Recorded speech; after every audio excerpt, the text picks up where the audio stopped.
네, 안녕하세요. 우리 수요 강좌에 오신 예수동행교회 여러분들 주님의 이름으로 환영하고 축복합니다. 홍종호 목사입니다. 네, 오늘 어렵게 세 분의 패널을 모셨습니다. 오늘은 저희가 좀 젊은 피를 먼저 한번 수혈 했는데요. 우리 각자 인사해 주시죠. 네, 한 분씩 우리 왼쪽부터. 네. 네, 안녕하세요. 저는 나경준이라고 합니다. 네, 반갑습니다. 네, 우리 나경준 형제님 우리 젊은 피 수혈했습니다. 안녕하세요. 예수동행교회 이수진 집사입니다. 네, 반갑습니다. 네, 가끔 나오는 구영선 권사입니다. 네, 우리 구피 오래된 구피 네.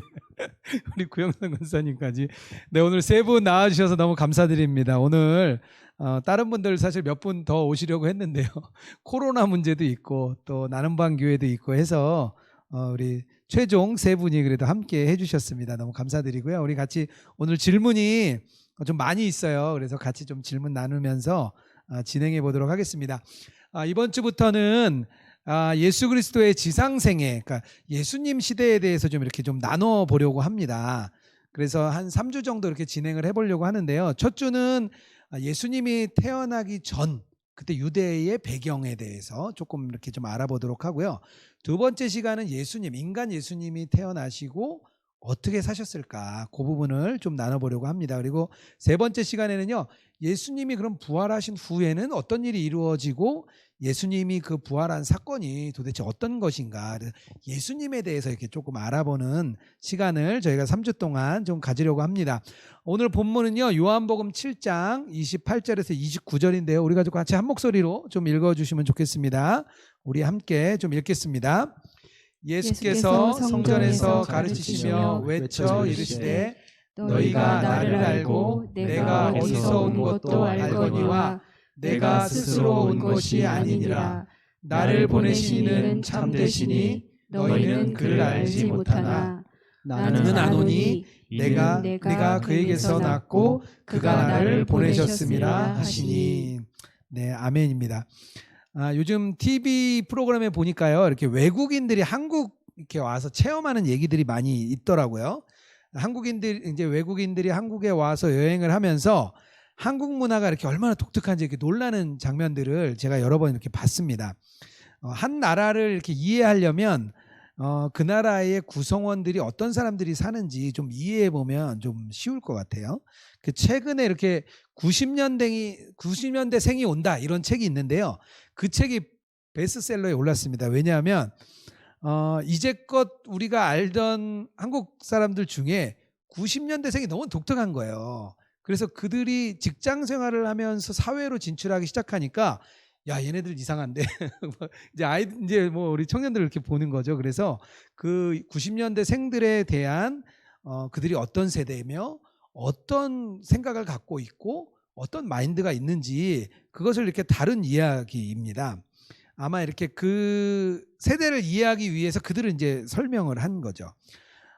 어떤 과거에도 우리가 좀 그런 일이 계속 있었던 것 같아요. 우리 뭐 쉽게 우리 386 세대, 우리 목사님 세대, 우리 사모님 세대, 386 세대들이 우리 민주화 운동하고 또 한국 사회 안에서 굉장히 중요한 역할을 해서 그때 당시 30세의 80년대 그리고 60년대생들, 80년대 학번, 60년대생들이 유명했습니다. 그분들이 지금 사회의 주축을 이루고 계시죠. 뭐 50대의 중반 정도 되신 분들이 많으시니까요.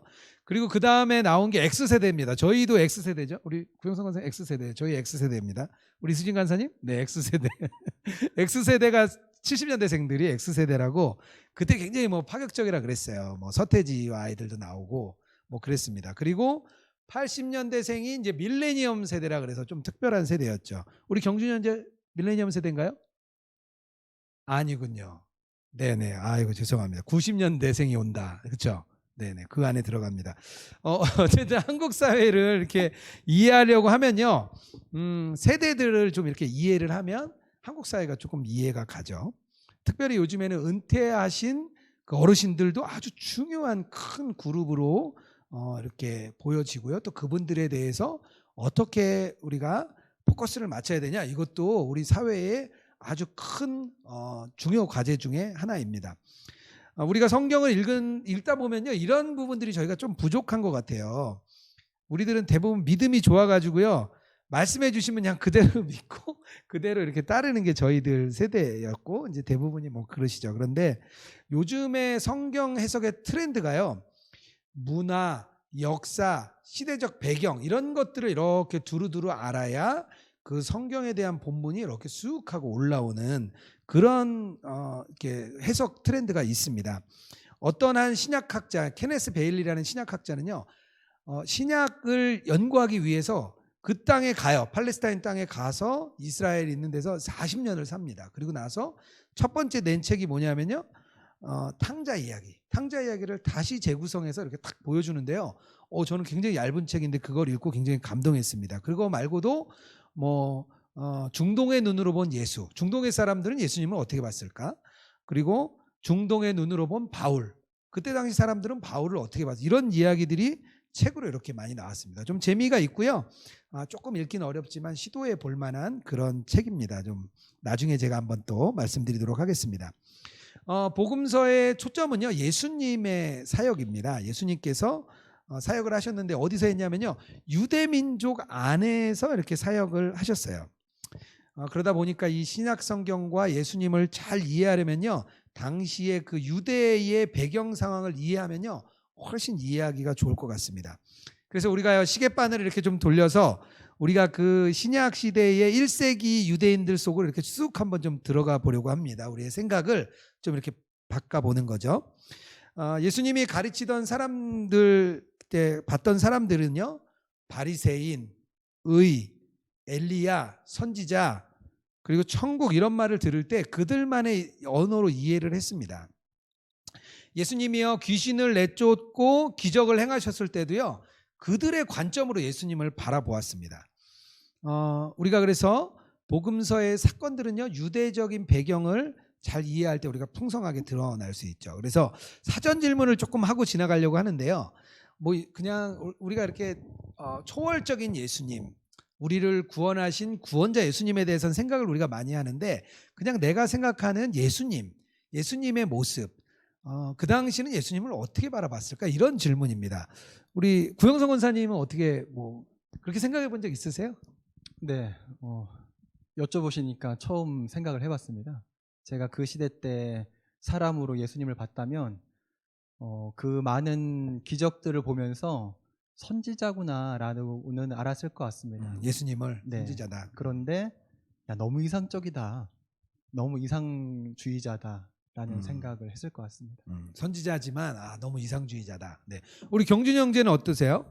예수님의 인간적인 예수님 이렇게 생각해보고 어떻게 생각하시는지?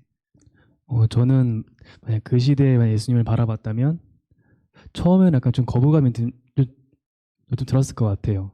이제 그 처음에는 이제 저 사람이 뭔데 저 사람을 이제 따라다니지 이렇게 했는데 근데 이제 그분이 하신 일을 보고 그 다음에 뭐 나쁜 사람 뭐 착한 사람 할 것 없이 다 이제 이렇게 품어주시는 모습을 보면서 마음을 열고 좀 그분을 조금 이제 동경하고 이제 그분을 좀 더 바라보지 않았을까 이렇게 생각했습니다. 굉장히 인기 있는 예수님, 어떤 그 인싸 지금으로 따지면 그렇죠? 네네. 네네.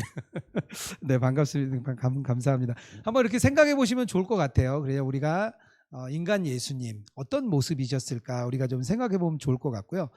유대 땅의 일반적인 개념은요 율법이 굉장히 이렇게 그 주류였습니다. 율법에 의해 생각하고 율법을 통해서 바라보고 율법을 통해 생활했던 게 1세기 유대교였고요. 장차 말세에 누군가 올 거다. 메시아가 이 땅에 와서 새로운 이스라엘을 건설할 거라는 것에 희망을 가지고 있었습니다.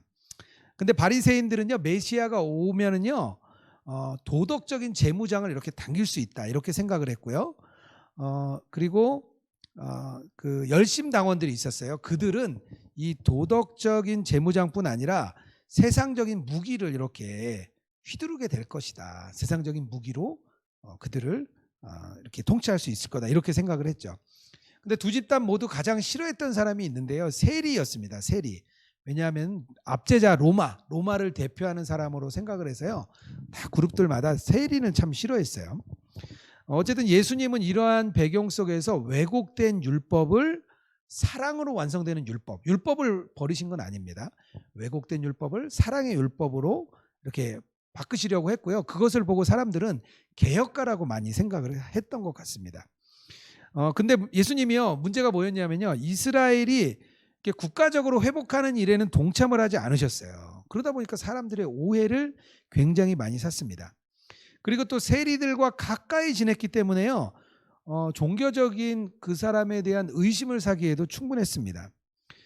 당시의 유대교 내에는요, 예수님을 조금 더 나은 유대인, 또 하늘에서 온 예언자, 우리 아까 얘기했던 것처럼 그렇게도 생각을 했고요.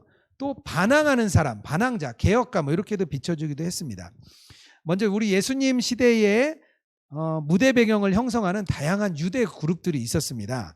그들을 조금 이렇게 좀 살펴보려고 하는데요. 유대교라고 생각하면 우리가 뭐 쉽게 요즘에 뭐 하브루타라든지 유대인들이 워낙 뭐 많은 노벨상도 타고 한다 그래서 우리가 유대인들을 참 좋게 생각하는데요. 내가 생각하는 유대교, 기독교랑 뭐가 다를까? 뭐 이런 거 잠깐 뭐 질문하고 나머면 좋겠는데 우리 경준 형제님 어떠세요? 내가 생각하는 유대교 이거 어떻게 생각을 하고 계세요?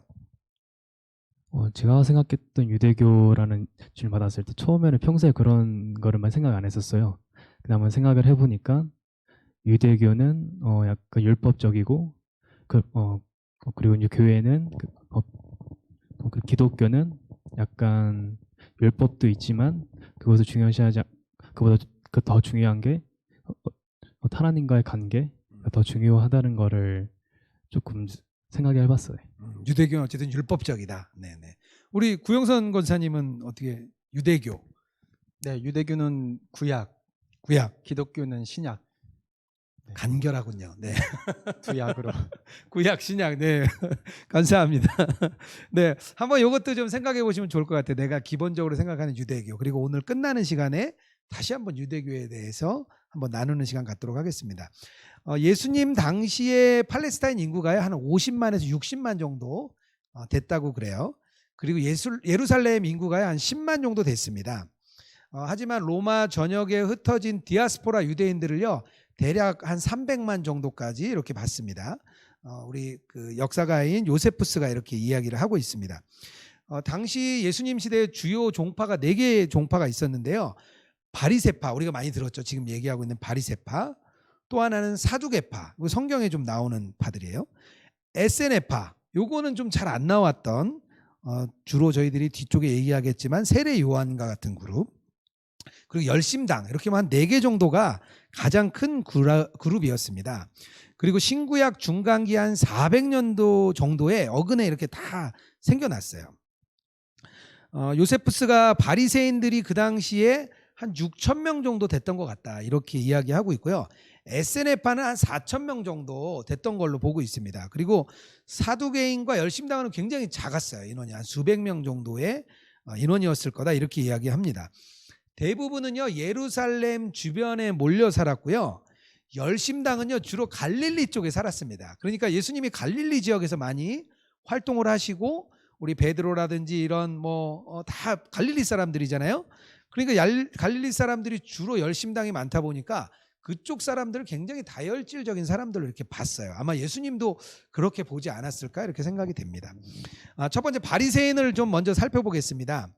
예수님과 가장 크게 대립하는 바리새인들이 기 때문에 신약에서요 가장 중요한 역할을 합니다. 실제로 유대 사회를 지배하는 가장 중요한 그룹이었어요. 그동안은 너무 이분들이 율법적이다, 위선적이다, 뭐 이렇게 부정적인 논의가 굉장히 많았는데요. 근래에는 새로운 관점에서 이 바리새인들을 많이 바라봅니다. 바리새인들을 조금 더 좋은 방면으로 많이 이렇게 바라보더라고요.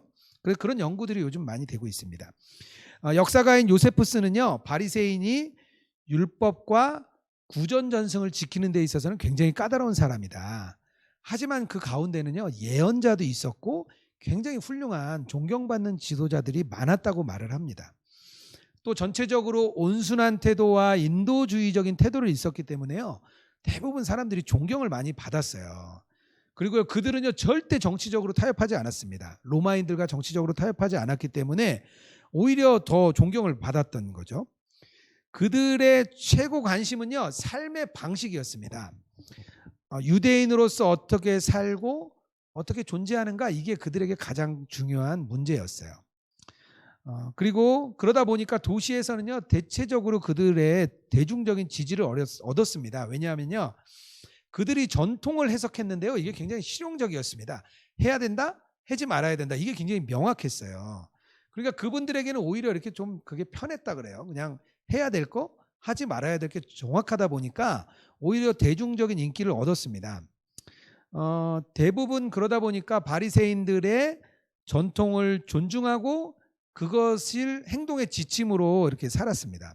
뭐 예를 들면 혼인 규정, 음식물 규정, 채무 관계, 이런 거 다 바리새인들이 정한 법칙대로 따랐어요.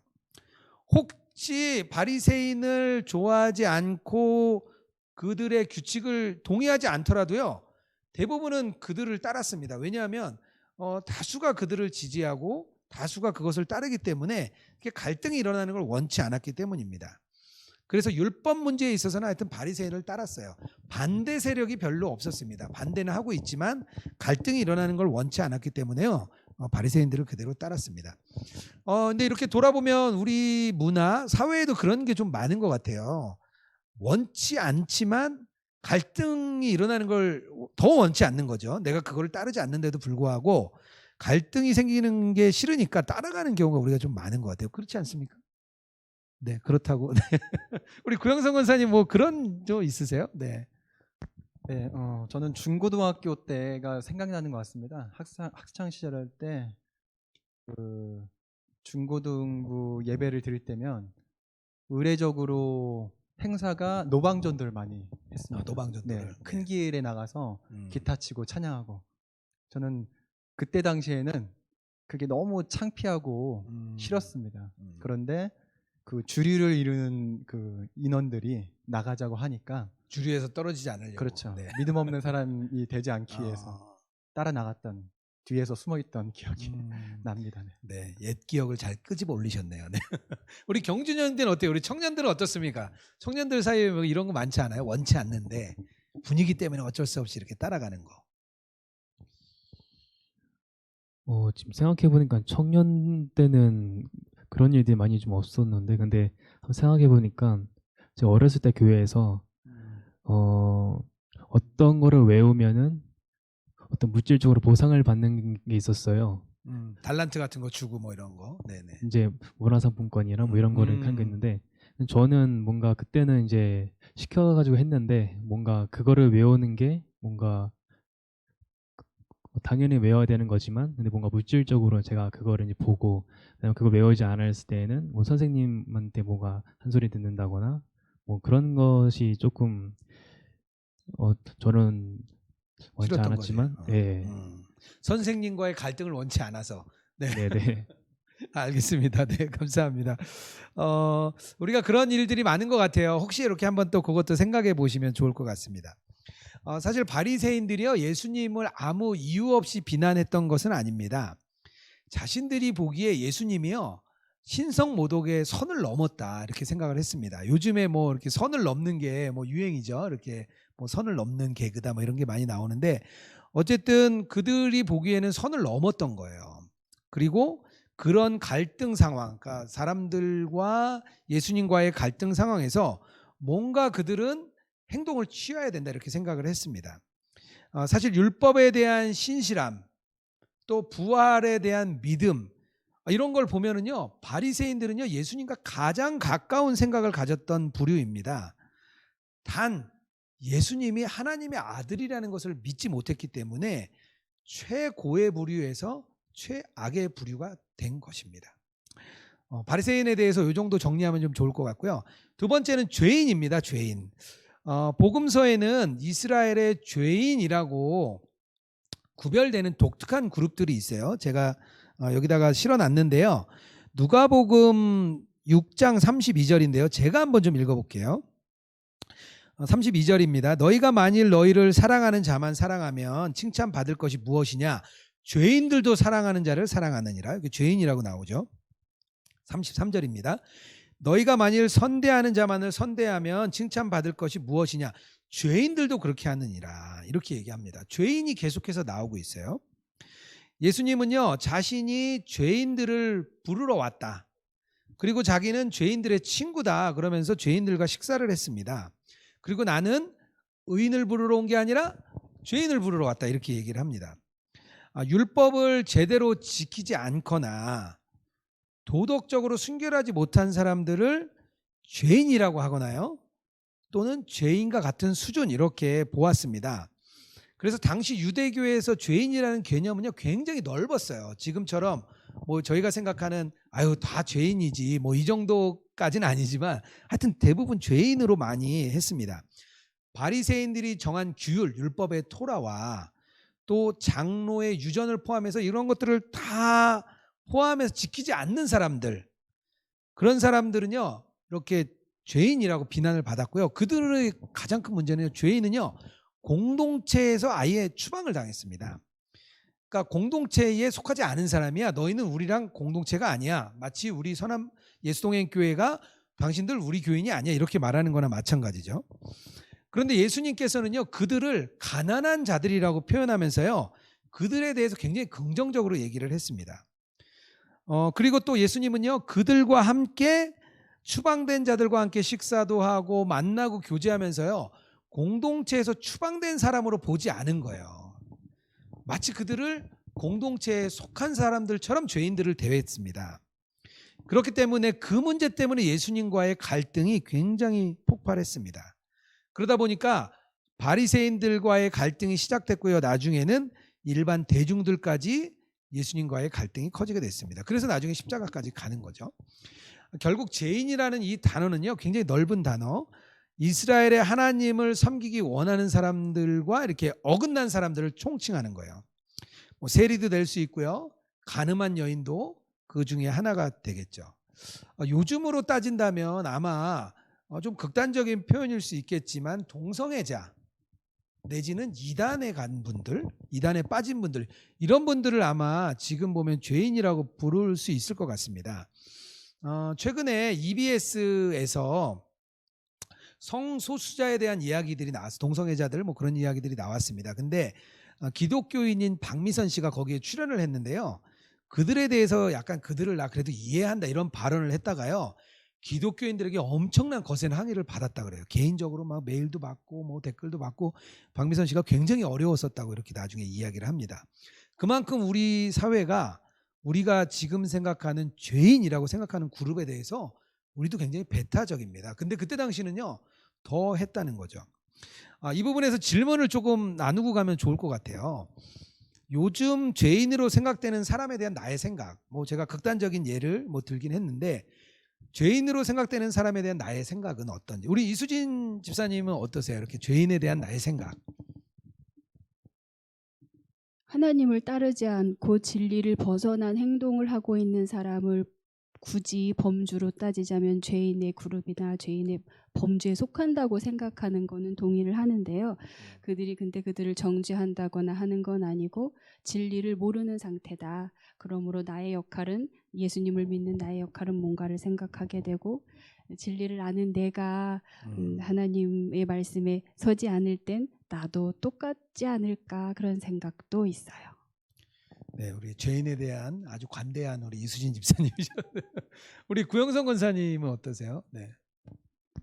네, 여기에 나온 내용들이라면요, 성소수자나 이단에 빠진 사람들은 어떤 부류는 이해하기보다는 치료받아야 될 사람이라는 생각이 들기도 하고요. 그리고 이단 같은 경우에는 예전에는 제가 미혹의 영에 빠져서 헤어나올 수 없는 사람들은 따로 구별되어 있다고 생각했습니다.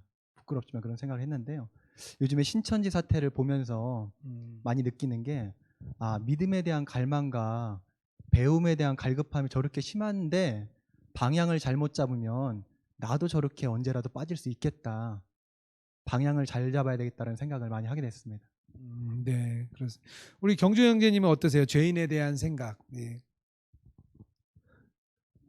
저는 요즘 죄인으로 생각되는 그분들을 봤을 때 저랑 다를 바가 없다는 생각이 좀 많이 들었어요.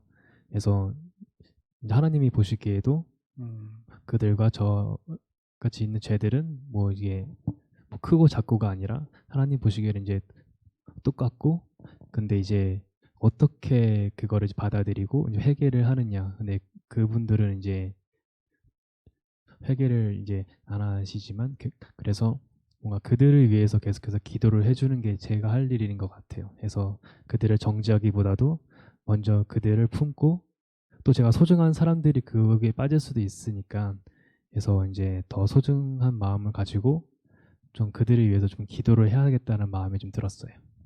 네, 저희가 죄인으로 생각되는 사람들, 그때 당시에 이제 유대인들이 바라봤던 그 죄인의 모습들을 저희들이 좀 생각하면서 요즘 시대에 우리의 삶의 자리로 이렇게 그 내용을 가지고 와서 우리의 시선을 좀 잘 어떻게 생각하고 어떻게 바라봐야 되는지 우리 기독교인으로서 많은 고민도 필요하고요, 생각도 필요할 것 같습니다. 이거는 어떻게 보면 답이 있는 내용이 아니니까요, 다 생각해 보시고 하나님께서 원하시는 길로 나의 생각을 잘 맞춰가면 좋을 것 같습니다. 세 번째는요, 열심당인데요, 젤롯당이라고도 이렇게 표현을 합니다. 그들은요, 비영적인 부분, 그러니까 실제적인 부분에서의, 한마디로 종교적 민족주의자다, 이렇게 표현을 하면 좀 쉬울 것 같아요. 젤롯당이라는 표현이요, 열성분자라는 뜻이 있습니다. 열심인 거죠.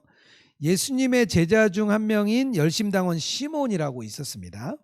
그리고 일부 학자들은요, 십자가의 두 강도가 열심당원이었고 저항운동을 했던, 종교적 저항운동을 했던 사람들이 아니냐, 뭐 그렇게 보는 사람도 있습니다. 뭐 다양한 의견들이 있지만요, 특히 바라바, 예수님 대신 풀어줬던 바라바는요, 열심당원으로 봅니다. 그들은요, 로마에 세금 바치는 것을 반대했고요, 또 유대 지도자들, 타락한 유대 지도자들을 아주 신랄하게 비판을 했습니다. 예수님 이후에 그들은 좀 굉장히 더 강성해졌어요. 그전에는 조금 좀 약했다가 오히려 예수님 이후에 굉장히 강성해졌고요. 기원 후 66년부터 70년까지 유대 전쟁이 있었습니다. 로마와 유대인 사이에 전쟁이 있었는데요, 그때 그 열심당원들의 그 힘이 절정에 달합니다. 지금 보기에는 저희들이 아유 뭐 열심당원들 몇 명 안 되는데 어떻게 싸웠겠어 하지만 그때 당시에는 굉장히 큰 사건이었습니다. 예수님 이후에 여러 가지 이유로 그 로마가 직접 이스라엘을 통치하게 됩니다. 그러면서요, 이렇게 갈등이 많이 반발하게 되고요, 66년에는 유대와 로마가 전쟁이 일어납니다. 1차전에서는요 오히려 로마군이 완전하게 패합니다. 너무 화가 난 그때 당시에 네로 황제가요, 예루살렘에 4개의 군단 24,000명을 파병을 합니다. 그리고요, 그때 당시 가장 훌륭한 장군이었던 베스파시아누스라는 장군을 거기에 총사령관으로 파견을 보냈습니다. 그리고 나서도 3년의 전쟁이요 계속 됐어요. 얼마나 유대인들이 강렬하게 그냥 싸웠는지요. 하여튼 그 전쟁이 굉장히 길었습니다.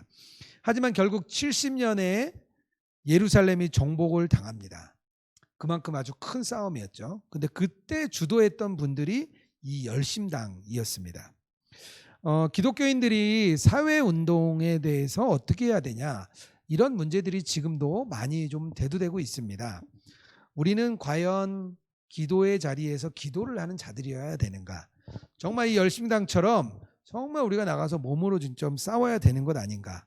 뭐 어떻게 보면 쉽게 뭐 기도파냐 행동파냐 이렇게도 나눌 수 있고요. 뭐 다르게는 또 표현할 수도 있겠지만 이 부분에 대해서 잠깐 좀 나누고 지나가면 어떨까요? 우리 경준 형제는 어떠세요? 우리 청년으로서 우리는 어떻게 해야 된다, 기독교인들은 이렇게 하면 좋겠다, 어떻게 생각하고 계신지. 저는 이제 기도파이거든요. 해서 기도파예요? 네, 해서 행동도 하는 것도 물론 좋지만 먼저 기도의 자리로 나아가서 주님의 마음을 묻고 그 다음에 그 말씀을 듣고 이제 순종하는 일이 먼저인 것 같다는 생각이 들었습니다. 네, 제 기대가 어긋났네요. 저는 청년이어가지고 행동파입니다 할 줄 알았는데 우리 경준 형제 너무 신실한 형제를 제가 잘못 초대해가지고 우리 구영선 권사님 어떠십니까? 구영선 권사님은 그래도 좀 어떻습니까? 기도파시죠? 네, 저는 네. 네, 저도 기도파긴 합니다. 근데 이 부분에 대해서는 좀 균형이 필요하다고 생각이 됩니다. 불의에는 바른 말과 행동을 해야 되긴 하겠지만 너무 우측으로 치우친다든지 너무 좌측으로 치우치면 너무 균형에 어긋나는 행동이 아닐까라는 생각을 해보게 됩니다. 이것도 많이 좀 기독교인으로서 어떻게 해야 되는지 고민은 좀 필요한 것 같아요. 예를 들자면 다가올 하나님 나라를 생각할 때는 우리가 정말 기도해야 되는 사람이 돼야 되고요. 이 땅에 임한 하나님 나라를 위해서는 우리가 행동으로도 보여줘야 되고요. 그러니까 두 가지가 다 필요하고 두 가지가 다 균형이 있는 게 맞는 것 같고요.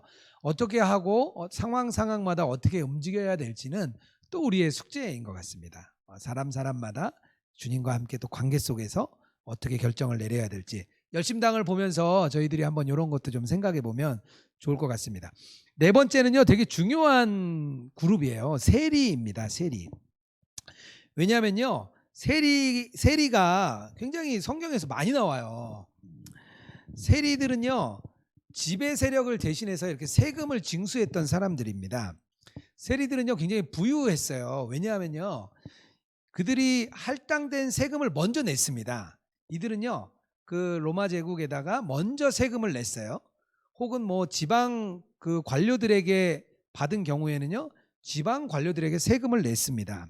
먼저 선불로 지불했기 때문에요, 돈이 좀 필요했죠. 그리고 세금 징수권을 임차해서 그 미리 지불한 세금과 그리고 자기가 걷는 그 미리 냈잖아요. 그러니까 이자가 좀 남잖아요. 그래서 그 이자를 이윤으로 좀 받도록 허락을 해줬습니다. 그래서 원래 냈던 세금보다 조금 더 받아도 됐습니다. 물론 그 갭 차이가 어마어마하게 컸다 그래요. 세리에 대한 경멸은요, 주로 바리새인들이 그렇게 많이 얘기를 했습니다. 왜냐하면요, 세금 징수제도 자체가 이자를 물리기 거기 때문에 이걸 굉장히 꺼려했습니다. 왜냐하면 그들은 이렇게 월급을 따로 받지 않았어요. 세리들이 월급을 따로 받지 않기 때문에 자기들이 투자한 돈에 대한 이익을 받아야 했습니다. 지금으로 따지면 은행인 거죠. 빌려주고 이자를 이제 받는 거죠. 하지만 이것은 이스라엘 백성들에게는요, 율법을 저버리는 행위였습니다.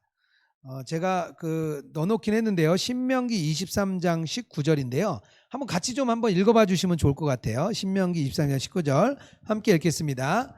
내가 형제들에게 주거든 이자를 받지 말지니 곧 돈의 이자, 식물의 이자, 이자를 낼 만한 모든 것의 이자를 받지 말 것이라. 네, 이자 받는 행위를 금지했는데요. 그 이면에는 어떤 일이 있었냐면요, 공동체 안에 있는 가난한 사람에 대한 배려였습니다. 아무래도 돈을 빌리니까 가난한 사람이 빌렸겠죠. 그때 당시에 유대인들에게 중요했던 게 정의라는 단어였어요. 정의. 근데 이 정의라는 거는요, 우리가 생각한 처럼 바른 의가 아니라 그들에게 이 정의는 바로 구제를 말했습니다. 어려운 사람을 돕는 행위 그 자체가 정의였어요. 그런데 세리는요, 이렇게 가난하고 궁핍에 처한 사람들에게 이자를 받았기 때문에 그래서 바리새인들이 정죄를 한 것입니다. 삭개오가 이렇게 말을 해요. 내 소유의 절반을 가난한 자들에게 주겠사오며 이렇게 얘기를 합니다.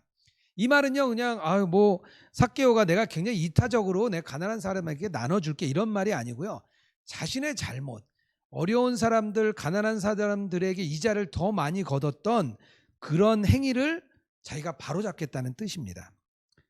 그리고 또 이렇게 말합니다. 삭개오가 만일 누구의 것을 속여 빼앗은 일이 있으면 네 갑절이나 갚겠나이다. 이것은요, 징수제도 자체에 부정부패가 만연했다. 이것을 우리가 알 수 있는 겁니다. 따라서 유대인들은요, 이 세리를요, 강도나 간음자나 죄인들의 선상에 같이 놓고 바라왔습니다. 고대부터는요, 옛날 고대에도 이자 받는 행위를 굉장히 싫어했어요. 고대 철학자인 아리스토텔레스가 뭐라 그랬냐면요, 이자 받는 것, 이자 불임설, 절대 이자 받으면 안 된다. 이렇게 아주 강력하게 말했습니다. 근데 유대인들이요, 아이러니하게요, 이후에 대부업으로 큰 돈을 벌었습니다. 이후에도 계속 유대인들은요, 돈을 빌려주면서 돈을 벌었어요. 왜냐하면 그 같은 민족인 이스라엘 민족에게는 이자를 받으면 안 돼요. 근데 이방인에게는 이자를 받아도 된다. 그들이 그렇게 율법을 해석을 했습니다.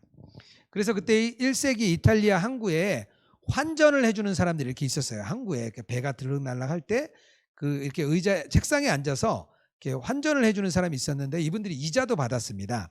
그때 그 이자를 방카라 그랬어요. 방카. 그러니까 이 의자 하나를 방카라 그랬는데 지금으로 따지면 뱅크의 어원이 되는 거죠. 이 방카가 뱅크가 됐습니다. 세리들은 어쨌든 이렇게 그 이자를 받는 행위를 했던 건데 굉장히 성경에서 중요한 그룹으로 나옵니다. 뭐 이런 질문 좀 이렇게 해보면 잠깐 좋을 것 같은데요. 나에게 만약에 이런 세리의 자리가 주어진다면, 은행권이죠. 은행 자리가 주어진다면 나는 어떻게 할까? 과연 다른 사람들이 뭐라고 하니까 나는 그냥 안 할까? 아니면 그래도 돈을 많이 버는데 어떻게 할까? 뭐 구영성 원사님 어떻게 하세요? 뭐 전화가 오는 거예요, 갑자기. 우리 여보세요, 구영성 원사님, 어떻게 이번에 큰 은행 하나 나왔는데 좀 맡아 보시겠습니까? 열심히 해보겠습니다.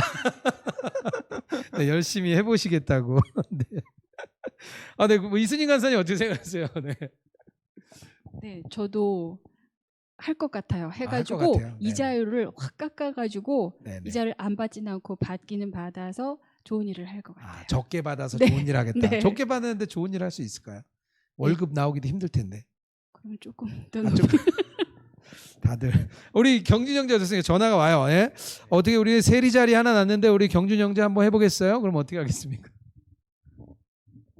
지혜롭게 잘 할 것 같습니다. 한다. 네. 네, 우리 다 하신다고. 네, 네, 저희가 뭐 좀 깊이 생각해봐야 강의를 조금 더 끝내가면서 다시 좀 생각해 보도록 하겠습니다. 네.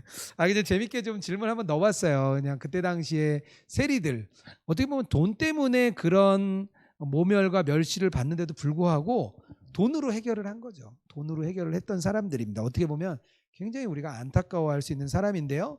마태라든지 삭개오라든지 다 세리였다가 이 공동체 안으로 들어오는 그런 모습들을 그들을 통해 보여주고 있습니다. 다섯 번째 그룹은요, 서기관입니다. 율법 교사인데요. 서기관들은요, 특별한 직종의 종사자였습니다.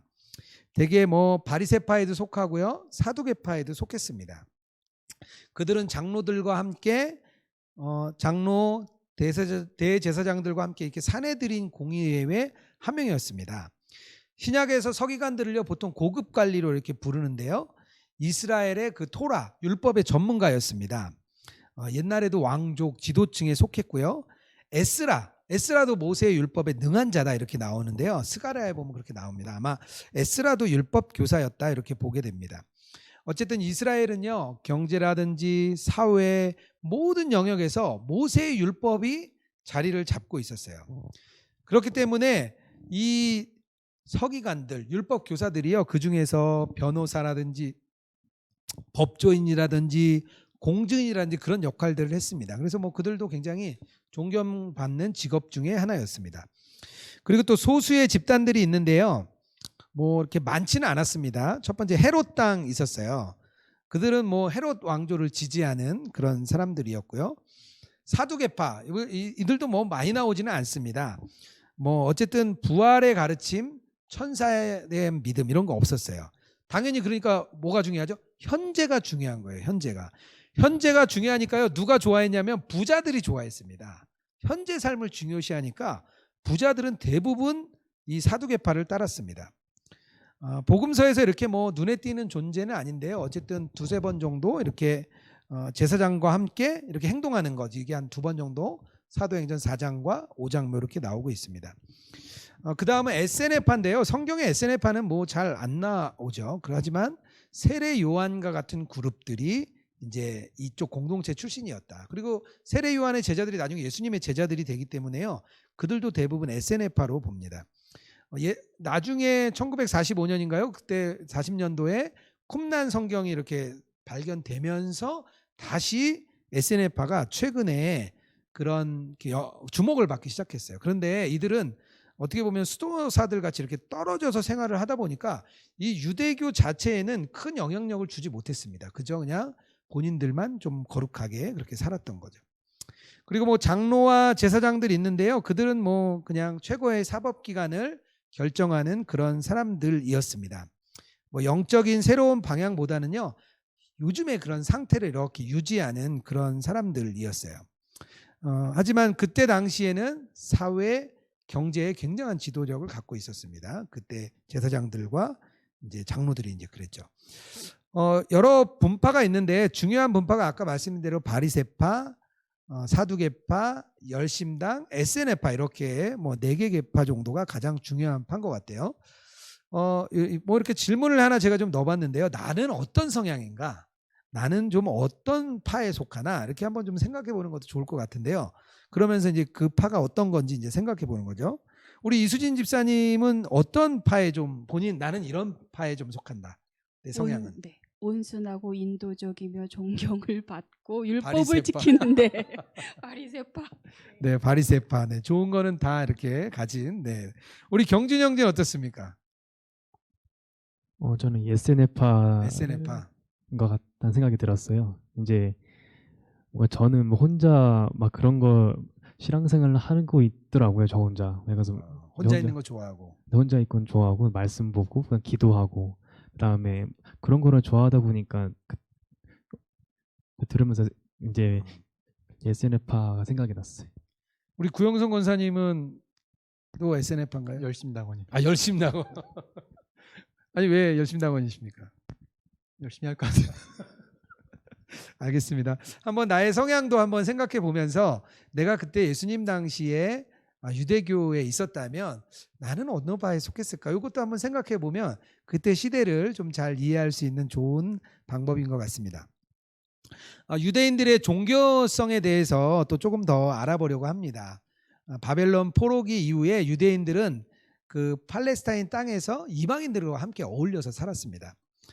그러다 보니까 그들이 그 이방인들 문화에 흡수되지 않으려고 굉장히 정체성을 이렇게 보존했어요. 특히 바벨론 포로 시대 이후는요, 아주 그 종교성이 강해졌습니다. 나라를 잃고 나니까 종교가 얼마나 중요한지를 이제 깨닫게 된 거죠.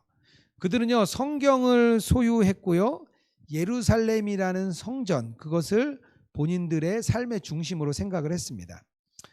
이 두 중심점 때문에 유대인들이 좀 특별했습니다. 첫 번째는 고대 문서, 성경에 대한 경외심을 그들이 갖고 있었어요.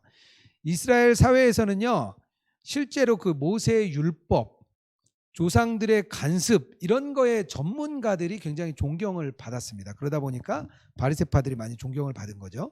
그리고 그들은요, 이 성경이라는 문서 아래에 그 권위 안에 스스로 있었다고 말해주고 있습니다. 세계의 모든 회당은요, 모세 오경을 읽었습니다. 사도행전 15장 21절에 이렇게 나옵니다.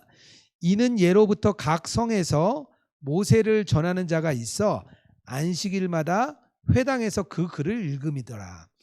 예로부터 각 성에서 모세라고 하는 것은 모세 율법, 모세 오경을 얘기하는 겁니다. 안식일마다 회당에서 그 글을 읽었다, 이렇게 말을 하고 있습니다.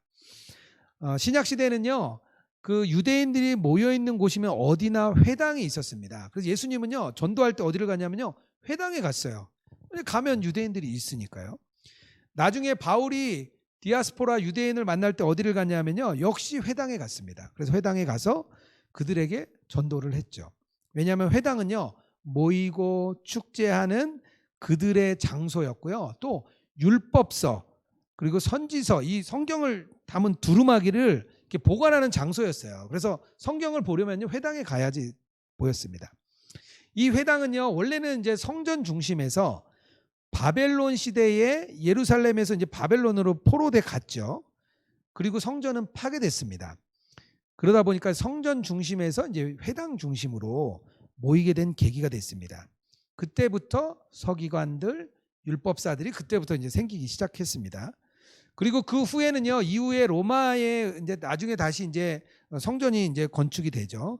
그리고 나서 다시 또 이 성전 중심의 종교가 또 됐습니다. 하지만 나중에는 뭐 이 성전마저 파괴되니까 지금 디아스포라 유대인들은요, 전부 다 회당에서 모이고 있습니다. 이미 성전은 없어졌기 때문이죠. 안식일에는 아무것도 할 수가 없었습니다. 그들이 할 수 있는 거는요, 그냥 앉아서 누가 말씀을 읽고 듣고 서로 대화 나누고, 이것이 하루 종일 안식일에 했던 일들입니다. 어쨌든 성경은요, 그들에게 굉장히 중요한 문서였고요, 지혜의 근원이었습니다. 그래서 율법을 자기네들이 가지고 있기 때문에요, 자기들은 굉장히 우수한 민족이다 이렇게 생각을 했고요, 율법 덕택에 자기들은 열방의 빛이다 이렇게 얘기했습니다. 로마서 2장의 17절에서 20절에 그 이야기들을 해주고 있습니다. 또 한 가지는요, 중요했던 게 성전입니다. 예루살렘의 성전이 차지하는 중심적인 위치가 있었어요.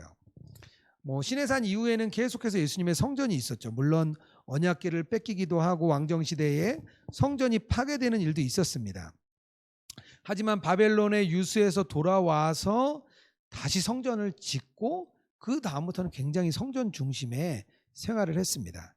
그래서 성전에서 훈련 받았고요. 성전에서 축제를 벌였고요. 성전에서 절기를 지켰습니다. 그래서 유대인들한테는요, 이 성전은요 막 심장과 같은 곳이라 이렇게 말을 했습니다.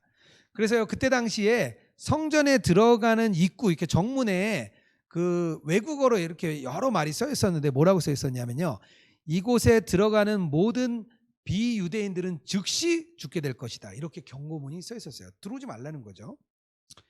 어쨌든 예루살렘 성전은요 유대인들이 사마리아인과 구별되는 이유였습니다. 사마리아인들은요 북쪽에 따로 자기네들 성전이 있었죠. 그런데요 그걸 유대인들이 아예 파괴시켜 버렸습니다. 그리고 나서 사마리아인들은요 예루살렘에 오는 것을 완강히 거부했습니다. 사마리아인들도 토라를 가지고 있었고 율법의 그 유대 전통을 공유했지만 성전이 달랐어요. 예수님이요 가장 예루살렘에 와서 먼저 시작하신 일이 뭐냐면요, 성전을 깨끗이 하시는 성전 사건이 일어납니다. 이것도요 우연히 일어난 일이 아닙니다. 그만큼 성전의 중요성을 유대인들에게 보여줍니다. 성전이 그들 삶의 가장 중심이 되었던 거죠. 질문을 좀 하나 또 하고 지나가면 좋겠는데요, 내 삶에 있어서 가장 중심이 되는 것은 무엇인가? 내 삶에 성전처럼, 유대인들이 생각했던 성전처럼 지금 나에게 가장 중요시 되는 것은 무엇인가? 이거 좀 이렇게 생각해 보면 좋겠습니다. 우리 경준 형제님은 어떠세요? 이렇게 내 삶의 가장 중심이 되는 거, 나는 이게 내 삶의 가장 중심입니다. 말씀과 기도?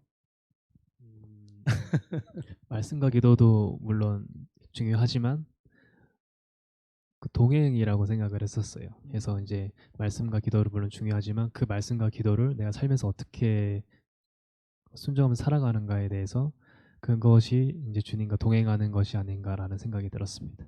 네, 우리 경준 형제님 삶의 중심을 동행으로. 우리 구영선 권사님은 어떠세요? 삶의 중심, 내가 생각하는 삶의 중심은? 네, 전에는 때때로 돈, 가족 왔다 갔다 했는데요. 요즘에 저의 삶을 보면서 하나님이 제 중심에 계시구나라는 부분에 대해서 느끼고 있습니다. 회심하셨네요. 네. 네, 감사합니다. 우리가 좀 나의 삶의 가장 중심이 무엇인지 한 번 더 좀 생각해 보고요.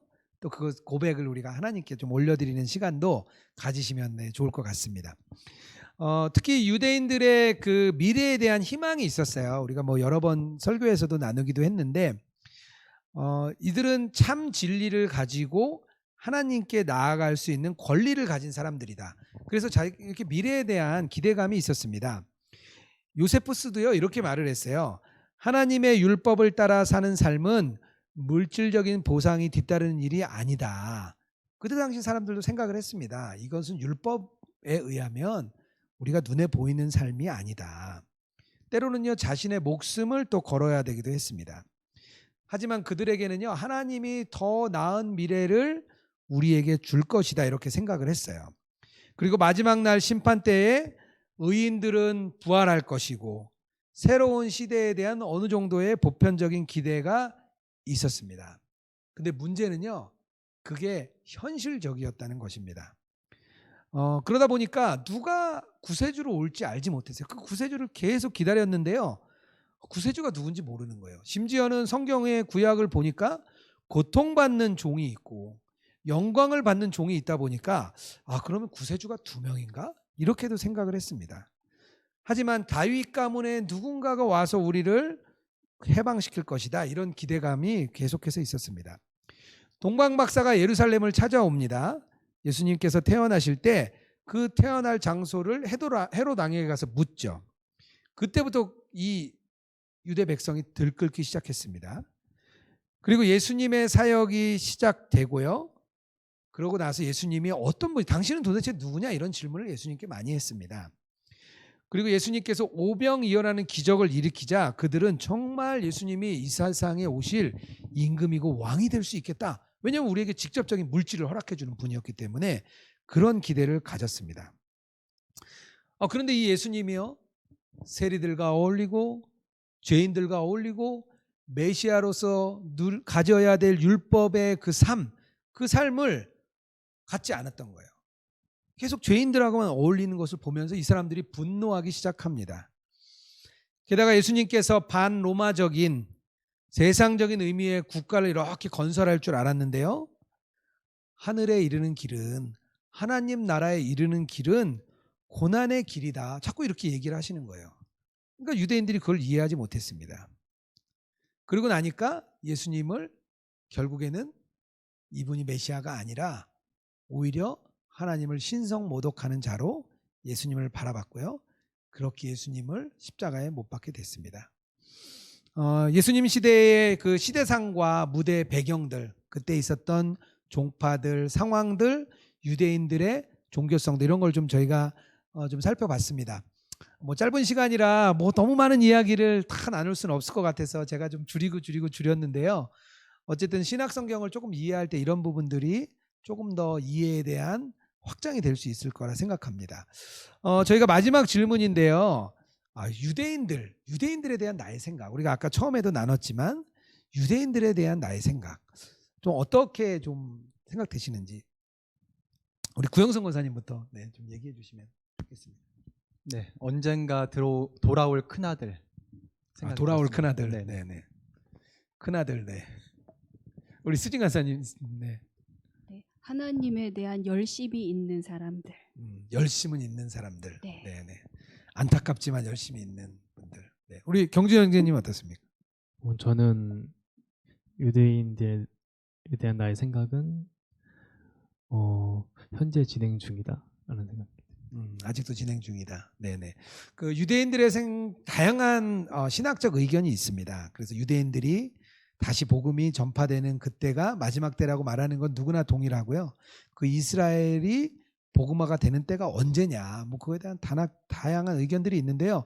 어쨌든 유대인을 이해할 때 예수님이 그때 당시에 하셨던 사역들을 조금 더 이해할 수 있습니다. 다음 주에는요, 저희들이 예수님의 태어나기 전까지의 그런 역사들, 예수님이 태어난 날짜들, 예수님이 태어나서 이루어진 일들, 그런 이야기들을 조금 더 나누어 보도록 하겠습니다.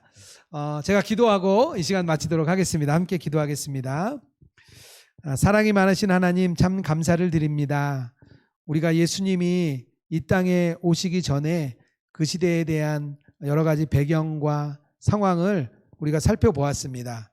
특별히 많은 유대 종파가 있었는데 예수님을 알아보지 못했던 안타까운 상황들도 우리가 보았습니다. 우리가 이 시대에 살면서도 동일하게 예수님을 알지 못하고 깨닫지 못할 때가 너무나 많습니다. 그리고 많은 사람들이 예수님을 모르고 살아갑니다. 우리가 예수님 시대의 유대인들을 돌아보면서 이 시대에 우리가 어떻게 예수님을 전하고 그 복음을 전파해야 될지 깨닫게 하여 주시옵소서. 그 땅에 그 예수님 시대의 삶을 우리 시대의 삶으로 다시 투영하면서 우리는 어떻게 살아야 되는지 더 깊이 깨닫게 하여 주시옵소서. 수요 강좌를 통하여서 우리의 신앙이 더욱 깊어지며 예수님과 동행하는 그런 삶이 될 수 있도록 인도하여 주시옵소서. 감사드리며 거룩하신 예수님 이름으로 기도드렸습니다. 아멘. 네, 감사합니다. 네.